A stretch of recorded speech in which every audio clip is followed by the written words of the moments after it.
Stay tuned. Coming up, we discuss how communications issues can impact situational awareness.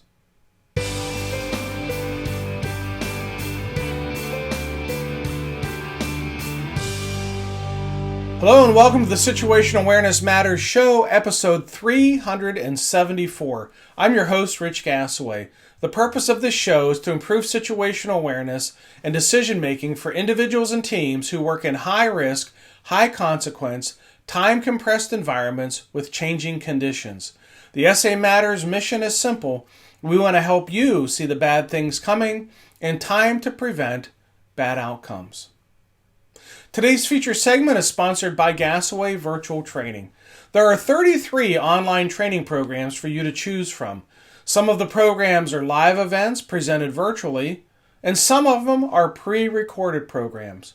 To learn more, visit the SAMatters.com website and click on the Virtual Training tab. All right, let's jump into our feature segment as we discuss how communications issues can impact situational awareness.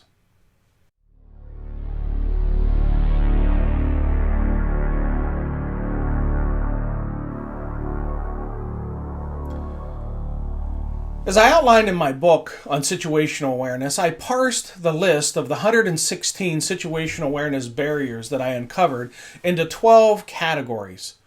The second category of barriers related to issues of communications.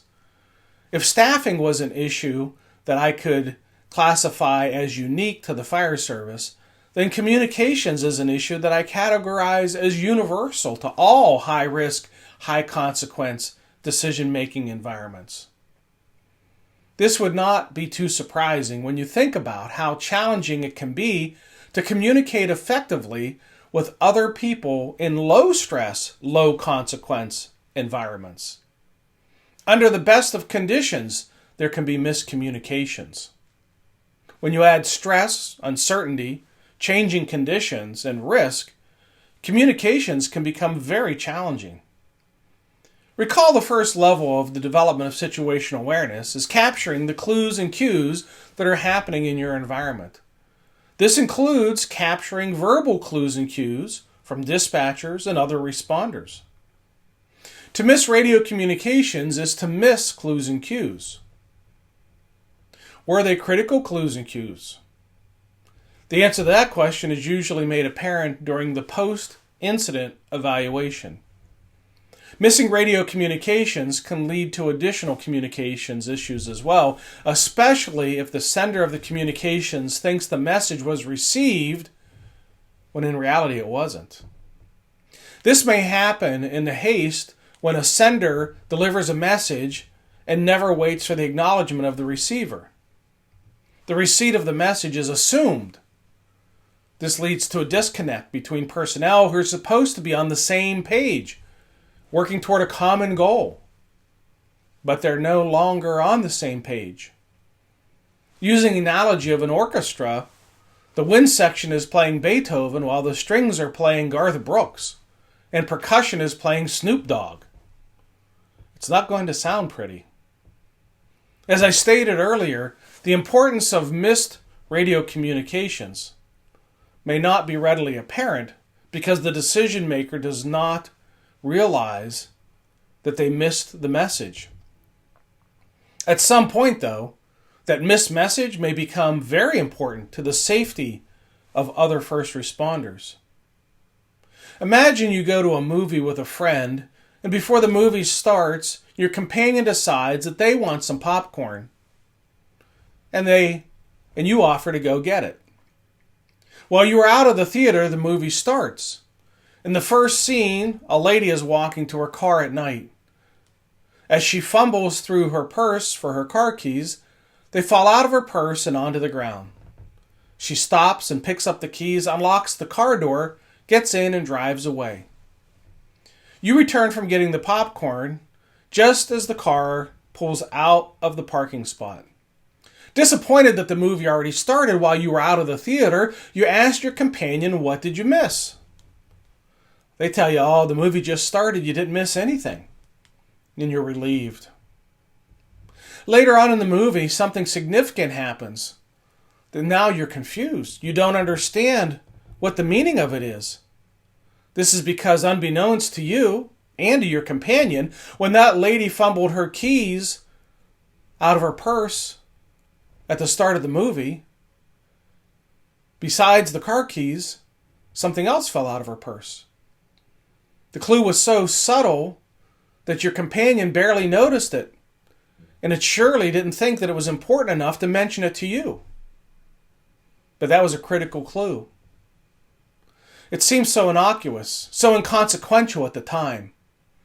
Now you're confused and maybe a little frustrated because you're clueless about what's going on. This is what happens when you miss critical radio traffic, or, for that matter, any critical clue or cue.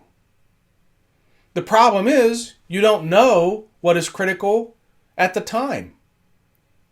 That lesson usually comes after the fact.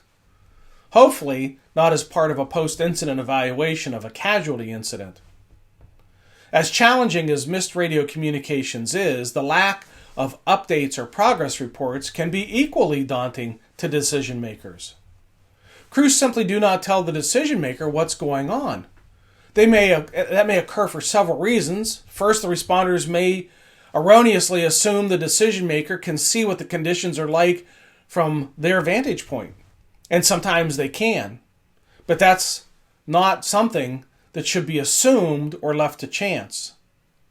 There have been a number of occasions where I had crews come out of a building on fire and tell me how hot it was inside, and the evidence of the scorched gear and helmets proved it. But from the outside, I had no idea the conditions were that bad on the inside. Had I known, I probably would have ordered the crews to come out. So they wouldn't have. So why wouldn't a crew provide a progress report? There are several reasons. One is they don't know how to talk on the radio, and they don't want to sound stupid by stuttering or stammering through a progress report. Maybe they're concerned that they'll say the wrong thing. Maybe they didn't have a working radio. Maybe their radio was tucked in a pocket that they could not reach. Maybe they were too busy trying to perform operational tasks. Maybe it's their department's culture or policy for operational personnel to stay off the radio. Whatever reason, the updates and progress reports were non-existent. Absent those clues and cues, the crews were at risk of being on a different page than the decision maker. Another communications-related barrier is an incomplete communications loop. For example, the decision maker gives an order to an operational crew, and instead of repeating back a summary version of that order and confirming that they have it correct, in their haste, the crew simply responds with 10-4 or copy or message received. The decision maker then assumes the order was received and understood exactly as it was intended, but perhaps it wasn't. There was a miscommunication, but no one knows it. This can happen if the sender misspeaks, uses words or phrases that are unfamiliar to the receiver, or uses words or phrases that have more than one meaning. Think about how many times during a normal low-stress, low-risk conversation you have had this happen, and you can begin to see just how difficult communications can be. Adding stress compounds the potential. There are several ways to improve communications, fortunately. One way is for the decision maker to never miss communications from their most at-risk personnel. This is usually the personnel operating in the high hazard or hot zone. The environments where if something goes wrong, the personnel may only get one chance to transmit a critical distress message. One way to improve communications is to ensure the use of a complete communications loop. The concept of the communications loop is taught routinely in business communications courses. The sender puts out a message, the receiver captures the message, processes it into meaning, and then the receiver formulates a confirmatory message that's transmitted back to the sender. If the message is correct, the sender confirms it. If the message is incorrect, the sender can make a correction. So here's an example. The commander. Engine 1 from command. I want you to advance an 1 3/4 line through the back door to the second floor and conduct an attack and search. Engine 1 responds. Command from Engine 1, copy an 1 3/4 line through the front door to the second floor for attack and search. Command responds back. Engine 1 from command, I want the line to go through the back door. Engine 1 responds. Command from Engine 1, copy line through the back door. Communications can also be improved when the sender and the receiver use commonly understood terminology, words, and phrases. This sounds simple enough, but it's often overlooked or taken for granted. Under stress, people may struggle with their words. If an officer is winded, they may use shortcutted phrases. If you know this is going to happen, then take preemptive steps to address it. Develop words and phrases for the most common tasks, assignments, and updates. After you develop common words and phrases, practice them over and over again until they become a habit. Practice them in training. Practice them on small incidents. Practice them when you're sitting around the station. There's no such thing as over-practicing, especially when it comes to performing under stress. Performance when you may only get one chance to get it right. Performance where your life depends upon it. You need good habits. The messages you need to convey and how those messages from others are interpreted are critical to the safety and success of an operation. Another communications-related barrier that can challenge a commander's situation awareness is too much radio traffic.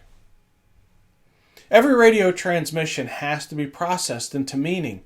Those messages consume precious working memory.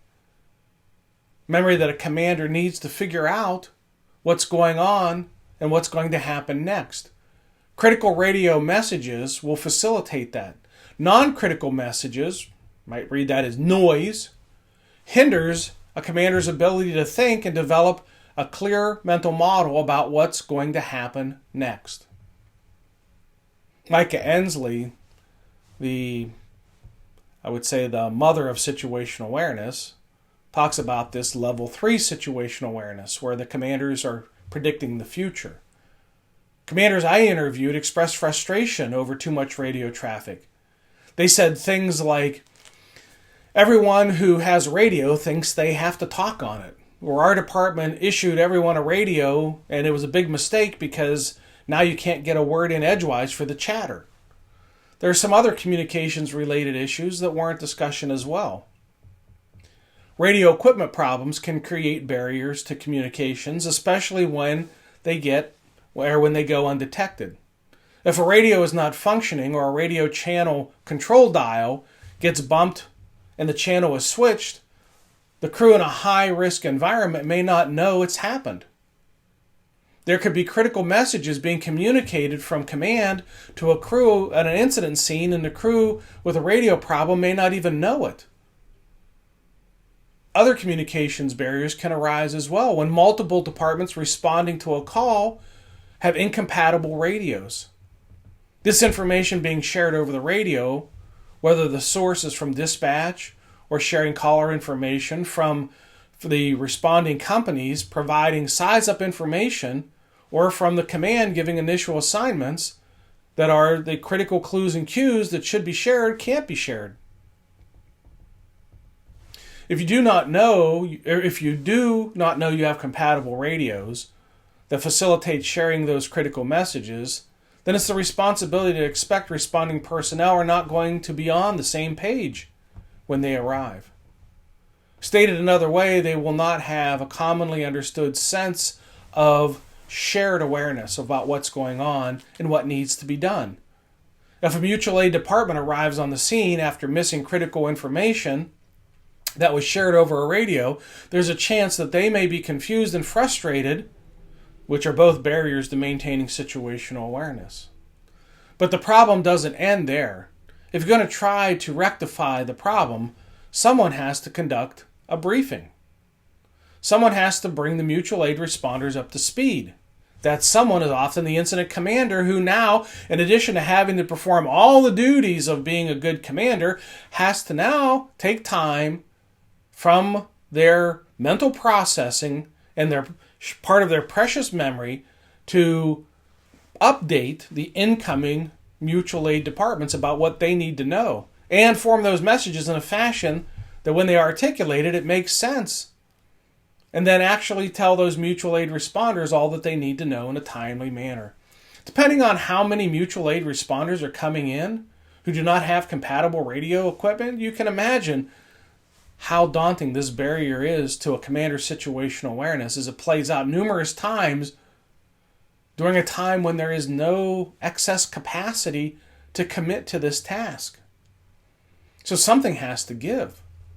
Either the mutual aid responders don't get the information they need, or the commander fails to maintain proper situational awareness of the incident scene while repeatedly providing these updates to the other responding units that have incompatible radios. Commanders can also be impacted when incident operations are assigned to multiple radio channels. As much as you might think that you can multitask duties at an incident scene, you'll struggle to hear and comprehend multiple conversations at the same time. Just because someone is talking doesn't mean you are always listening. And when multiple people are talking, your ability to comprehend a conversation is diminished unless you intently concentrate on what one person is saying at a time. Emergency services dispatchers have told me that they can acquire the ability through practice to effectively listen to and comprehend multiple conversations simultaneously. Short of testing them, though, I'm not in a position to dispute their claims, but it does seem plausible that with practice, any shortcoming can be overcome. I can share with you that I've had an opportunity to observe air traffic controllers at busy international airports. The controllers wear radio earpieces that fit into one ear and have a microphone attached to it. The other ear is open to hear what other controllers around them are saying in the room. I observe the controllers listening to the conversations through the radio earpieces while seemingly carrying on conversations with other controllers in the room. I asked a veteran controller with more than 30 years on the job if he could effectively listen to and comprehend multiple conversations at the same time. He told me he could not. He did say, however, there are certain key words and phrases that will capture his attention and cause him to shift his attention to the other conversation. He also admitted, however, it doesn't always happen that he hears those key words or phrases when they're said the first time. I think it is rare if a person could simultaneously listen to and understand multiple conversations at the same time. As a general rule, I would recommend you assume you cannot listen to and comprehend multiple conversations simultaneously and take steps to ensure you're not in a position to have to do so. Otherwise, you may be fooling yourself, or worse, setting yourself up for a catastrophic event. Another communications-related barrier that you should be aware of is missing radio communications from operating on multiple radio channels. There's nothing wrong with operating an incident on multiple radio channels. In fact, there's some good logistical reasons for doing so, including the management of work groups that may require extensive radio traffic. However, if a work group is under the assumption that their supervising personnel, for example, the sector or division officer, operations officer, or the incident commander, are monitoring their traffic when they're actually not, there could be problems. Or if the supervisory personnel assumes the work group is monitoring the supervisors' communications when actually the work group is not, that could also cause some problems. When two people are communicating, whether in person or by phone or over the radio, it's fair to assume both parties are listening and understanding what is being said. However, if it turns out that either party was not listening, the sender and the receiver are not on the same page. They'll not have a shared understanding of what is going on.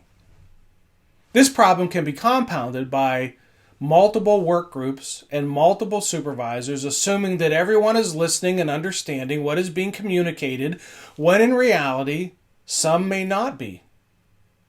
And there may not be a common understanding of who is on the same page and who is not.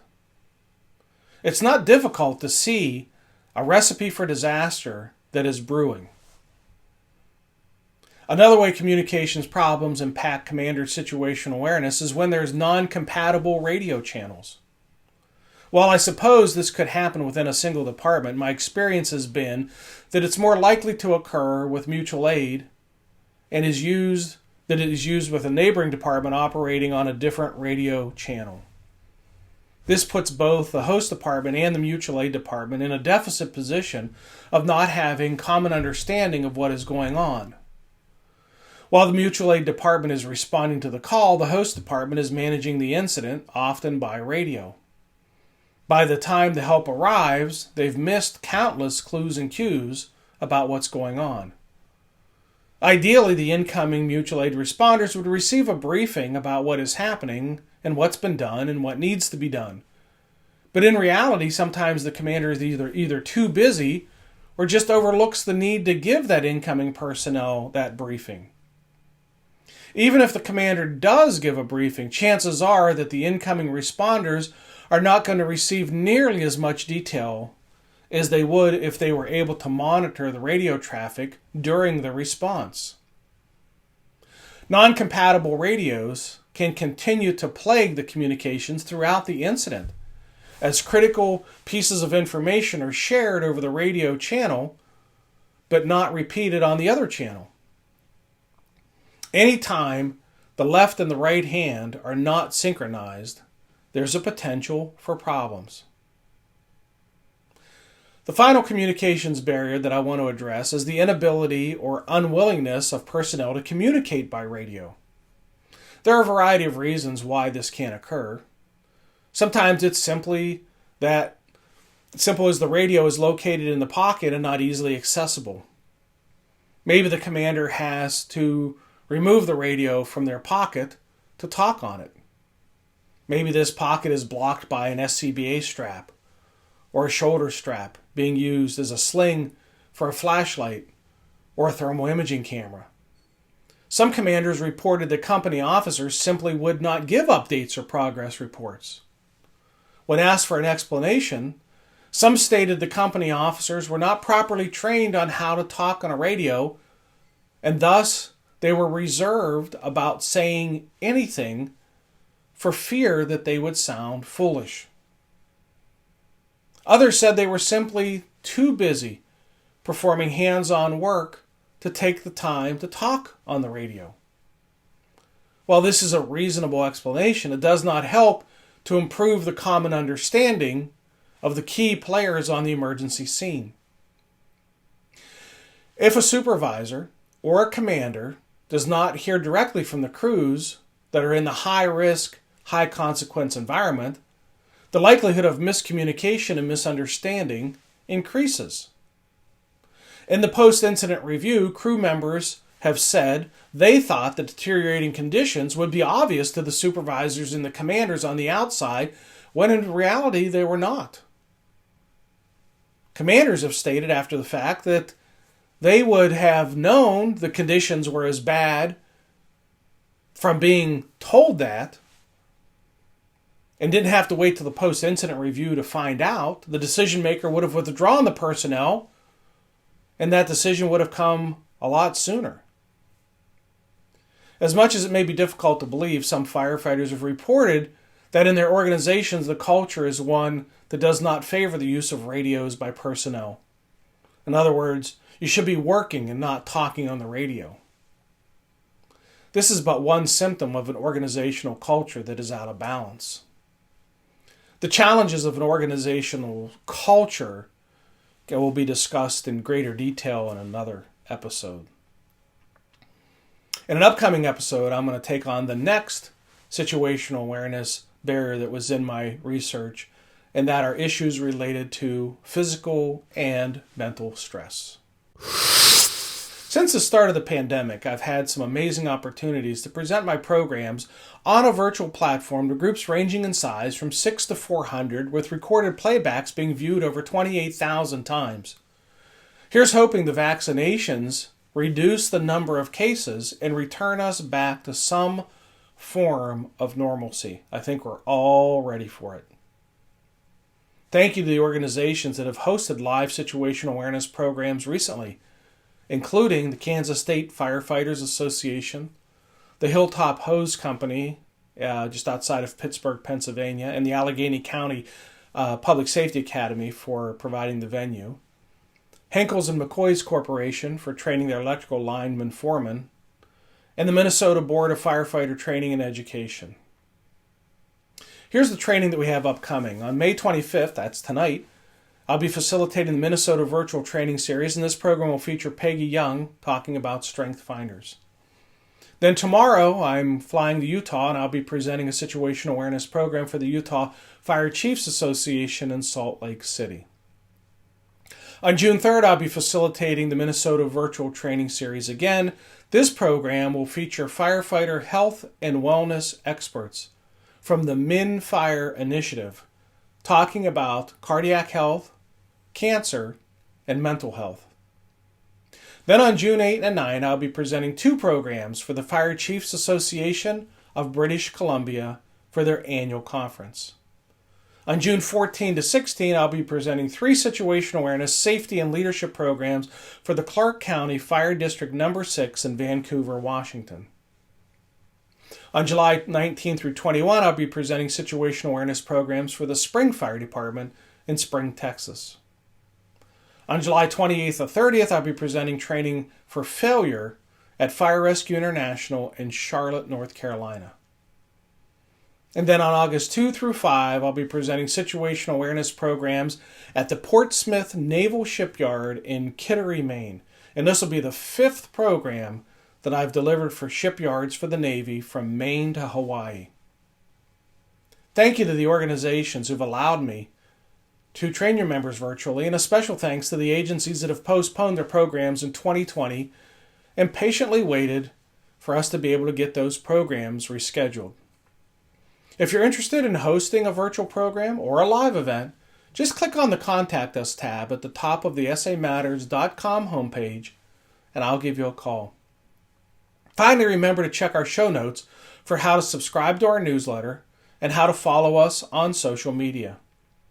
There we share ideas about how to improve situational awareness, how to make better decisions under stress, and how to improve the skills of critical thinking and resilient problem solving. Well, that's it. Episode 374 of the Situational Awareness Matters show is complete. Thank you to our viewers and listeners for sharing some of your valuable time with me today. I really appreciate your support of the SA Matters mission.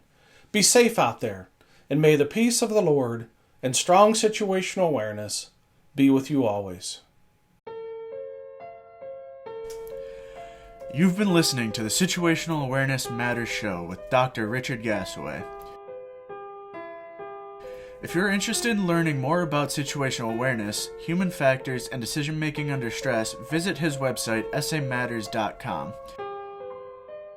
If you're interested in booking Dr. Gassaway for a program, or if you would like to be a guest on his show, click the Contact Us tab at the top of the homepage.